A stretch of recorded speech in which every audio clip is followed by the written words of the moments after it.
एक समय की बात है। बौद्ध आश्रम में रहने वाला एक शिष्य जिसको अकेलापन बहुत ही पसंद था।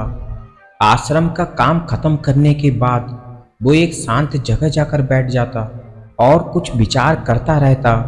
वहीं पर बैठे बैठे आसपास की चीजों के बारे में सोचता और उनके बारे में निरीक्षण करता रहता।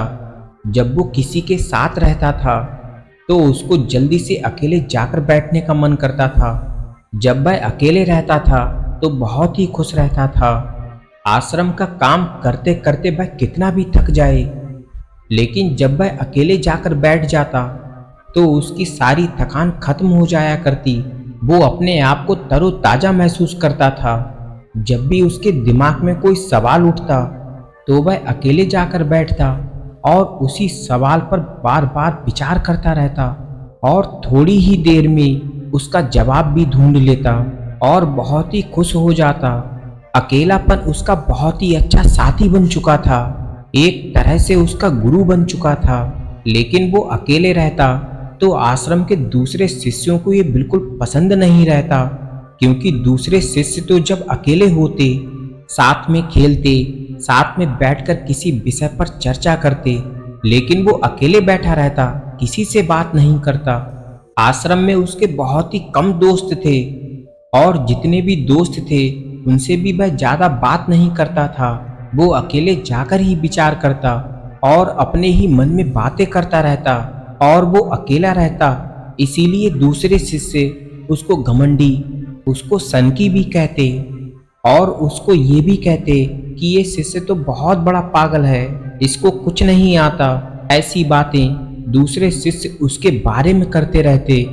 लेकिन ये शिष्य कभी भी दूसरों पर ज्यादा ध्यान नहीं देता, ये अपने आप पर ही ध्यान देता और अकेले ही अपनी मस्ती में बैठा रहता। लेकिन फिर भी दूसरे शिष्य जब उसके बारे में ऐसी बातें करते तो उस शिष्य के मन में भी ये सवाल उठता कि कहीं मैं अकेले रहकर कोई गलती तो नहीं कर रहा, क्योंकि मेरे जैसा तो आश्रम में कोई नहीं है। मैं अकेला हूँ जो इस आश्रम में अकेलेपन को पसंद करता हूँ। दूसरे सब साथ में रहना पसंद करते हैं, वो खेलते हैं, बोलते हैं, बातें करते हैं, लेकिन मेरा मन इन सब में नहीं करता। मैं तो अकेले ही रहना पसंद करता हूँ। लेकिन धीरे धीरे उसके मन में ये सवाल उठना शुरू हुआ कि मैं अकेले रहकर कोई गलती तो नहीं कर रहा हूँ। इसी सवाल का जवाब ढूंढने के लिए एक बार वह अपने गुरु के पास जाता है।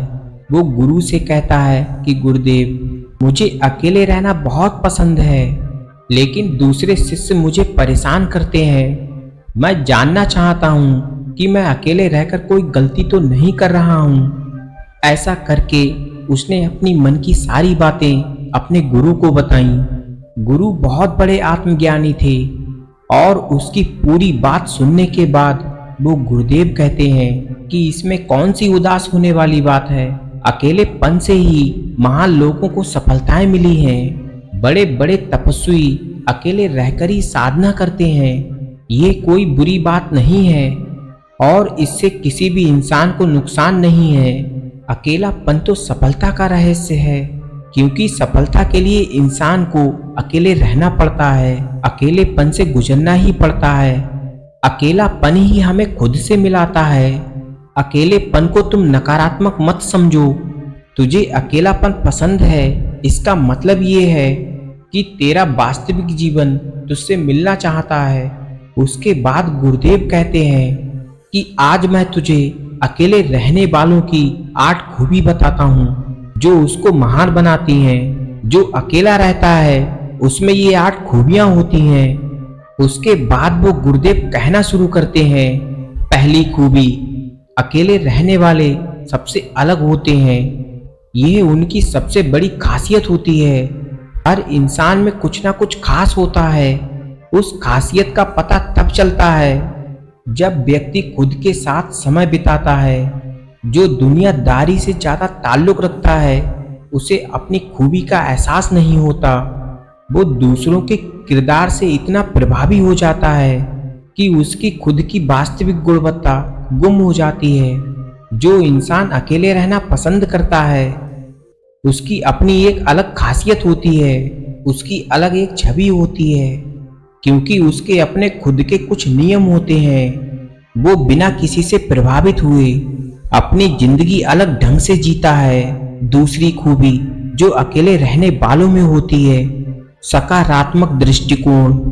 आपने महसूस किया होगा कि जो लोग साथ में रहते हैं वो दूसरों से तुलना करते रहते हैं, एक दूसरे की चुगली करते रहते हैं। जब वो किसी दूसरे के अंदर अच्छी खूबी देखते हैं तो उनके मन में नकारात्मक विचार आते हैं। ये सोचते हैं कि मेरे अंदर ये खूबी क्यों नहीं।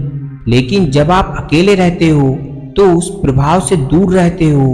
आपको कोई जज करने वाला नहीं होता। जब आप अकेले रहते हो, खुद के साथ समय बिताते हो, तो आपको अपने अंदर झांकने का मौका मिलता है। इससे आप खुद के बारे में जान सकते हो और खुद की खूबी का पता लगा सकते हो। आप ये पता लगा सकते हो कि आप में दूसरों से क्या अलग है। आखिर ऐसी क्या चीज है जो आपको दूसरों से अलग बनाती है। इस तरह जब आप खुद को पहचानने लगोगे तब आपको अपने अंदर एक सकारात्मक ऊर्जा महसूस होने लगेगी। तीसरी खूबी, जो लोग अकेले रहना पसंद करते हैं, अकेले रहने वाले लोग किसी के मुंह नहीं लगते, और जब किसी से मुंह नहीं लगेंगे तो लोग आपकी इज्जत ज्यादा करेंगे। अगर आप बहुत सारे लोगों से उलझे रहते हो तो वहां पर आपकी इज्जत कम हो जाती है। वो कहते हैं ना, लोग आपको हल्के में लेने लग जाते हैं। जैसे कि एक ही जगह जाना, बार बार एक ही रास्ते से गुजरना आपकी इज्जत कम कर देता है। इसीलिए जब आप अकेले रहते हो तो ज्यादातर लोग आपके बारे में ज्यादा नहीं जान पाते। इसीलिए उनको नहीं पता रहता कि आपको क्या पसंद है, आप क्या हो, कैसे हो। इसीलिए वो आपकी इज्जत ज्यादा करते हैं। चौथी खूबी जो अकेले रहने वालों में होती है, रचनात्मक आदतें। अकेले रहने वाले लोग ज्यादा क्रिएटिव होते हैं, क्योंकि अकेले रहने वाले लोगों के पास सोचने के लिए ज्यादा समय होता है, जिससे कि वो सामान्य लोगों की तुलना में ज्यादा रचनात्मक सोच पाते हैं। किसी भी चीज को सीखना हो तो अकेले रहकर उस चीज को बहुत ही जल्दी सीखा जा सकता है, और ये खूबी सिर्फ अकेले रहने वालों में ही होती है। पांचवी खूबी, आत्मनिर्भर बनना। अकेले रहने वाले लोग आत्मनिर्भर होते हैं। उन्हें किसी के एहसानों तले दबने की आदत नहीं होती। उन्हें किसी की मदद की जरूरत नहीं होती, क्योंकि उन्हें किसी पर निर्भर नहीं रहना पड़ता। अकेले रहने वाले लोग किसी भी काम के लिए या किसी भी जरूरत के लिए किसी दूसरे पर निर्भर नहीं रहते। वो अपनी जरूरत को अकेले ही पूरी करना अच्छी तरह से जानते हैं। जिंदगी में किसी पर निर्भर नहीं रहना बहुत अच्छी बात है, क्योंकि आजकल की दुनिया में ज्यादातर लोग स्वार्थी हो गए हैं। अगर आपने किसी से भी थोड़ी सी भी मदद ले ली तो वह आपको हर बार महसूस करवाते रहेंगे और वो आपसे बार बार मदद लेते रहेंगे। और ये खूबी अकेले रहने वालों में होती है, जो ज्यादा किसी से काम नहीं लेते, वो अपना काम खुद करते हैं। छठी खूबी, अकेले रहने वाले लोग मानसिक और भावनात्मक रूप से मजबूत होते हैं, क्योंकि उन्हें पता होता है कि जीवन में आने वाली परेशानियों से उन्हें अकेले ही पार होना है। ऐसी कोई परेशानी नहीं है जो उसको अकेले रहकर हल नहीं कर सकते। ऐसा करने और ऐसे विचार से आपको आत्मविश्वास मिलता है, और यही आत्मविश्वास आपको अंदर से और बाहर से मजबूत बनाती है। सातवीं खूबी जो अकेले रहने वालों में होती है, अकेले रहने वाले लोगों के सफल होने की संभावना ज्यादा रहती है, क्योंकि उनके खुद के नियम होते हैं और अकेले रहने की वजह से उनको खुद को देने के लिए समय होता है। उस समय में वे अपनी लाइफ को बहुत ही अच्छे से प्लान कर सकते हैं, लक्ष्य बना सकते हैं, और जो खुद को समझकर योजना बनाता है तो उनके सफल होने के अवसर बढ़ जाते हैं और वो जल्दी सफल भी हो पाते हैं। क्योंकि आपने देखा भी होगा कि जितने भी सफल लोग हैं कहीं ना कहीं अकेलेपन से गुजर चुके हैं। जब वो अकेले थे तभी उनके दिमाग में ऐसे ऐसे आइडियाज आते थे, ऐसे ऐसे दिमाग के अंदर विचार आते, जिससे वो सफलता के मार्ग को ढूंढ लेते और जीवन में सफल भी हो जाते।